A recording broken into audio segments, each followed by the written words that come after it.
இனிமே கண்ணை மூடிட்டு கடலை எண்ணெய் வாங்கலாம். ஏன்னா மந்த்ரா கடலை எண்ணெய் இதயத்தின் தயாரிப்பு. வறுக்க பொரிக்க ஏன் எல்லா சமையலுக்கும் மந்த்ரா தான். மந்த்ரா கடலை எண்ணெய், அபார ருசி, ஆரோக்கியமான உடல் நலம். நாட்டின் முப்படைகளுக்கு வலு சேர்க்கும் வகையிலும் இளைஞர்களுக்கு ராணுவ பயிற்சி அளிக்கும் வகையிலும் அக்னிபத் திட்டம் மத்திய அரசால் துவங்கப்பட்டது. இத்திட்டத்தின் கீழ் தேர்வு செய்யப்படும் இளைஞர்கள் முப்படைகளில் 4 ஆண்டுகள் பணியாற்ற வாய்ப்பு வழங்கப்படும். பாதுகாப்பு படை வீரர்களுக்கு வழங்கப்படும் அனைத்து முக்கிய பயிற்சிகளும் அவர்களுக்கு வழங்கப்படும். அக்னி வீரர்கள் என அழைக்கப்படும் இவர்கள் எல்லை பாதுகாப்பு, ரோந்து, மீட்பு மற்றும் நிவாரணம் உள்ளிட்ட பணிகளில் ஈடுபடுத்தப்படுவர். 4 ஆண்டு பணி நிறைவு பெற்றதும் சிறப்பாக செயல்பட்ட 25% பேர் பணி நிரந்தரம் செய்யப்படுவர். மீதமுள்ளவர்கள் பணியிலிருந்து விடுவிக்கப்படுவர்.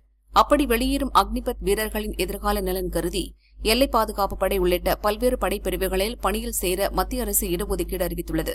இந்நிலையில் மாநில அரசின் பல்வேறு பணி வாய்ப்புகளில் அக்னி வீரர்களுக்கு 20% இடஒதுக்கீடு வழங்கும்படி அனைத்து மாநில அரசுகளுக்கும் மத்திய உள்துறை அமைச்சகம் கடிதம் எழுதியுள்ளது.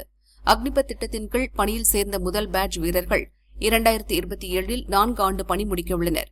இவர்களில் பணி நிரந்தரம் செய்யப்பட்டவர்கள் போக மீதமுள்ளோர் சேவையை நிறைவு செய்து வெளியேறுவர். அவர்களின் எதிர்கால நலன் கருதி வனக்காவலர், சுரங்க காவலர், கான்ஸ்டபிள், தீயணைப்பு படை, குதிரைப்படை, சிறை காவலர்கள், சிறப்பு போலீஸ் பிரிவு உள்ளிட்டவற்றின் பணி நியமனத்தில் அக்னி வீரர்களுக்கு 20% இடஒதுக்கீடு வழங்கும்படி அனைத்து மாநில அரசுகளுக்கும் மத்திய உள்துறை அமைச்சர் அமித் ஷா கடிதம் எழுதியுள்ளார். ஹரியானா, உத்தரப்பிரதேச மாநில அரசுகள் போலீஸ் பணி நியமனத்தில் அக்னி வீரர்களுக்கு இடஒதுக்கீடு வழங்குவதாக ஏற்கனவே அறிவித்துள்ளது குறிப்பிடத்தக்கது.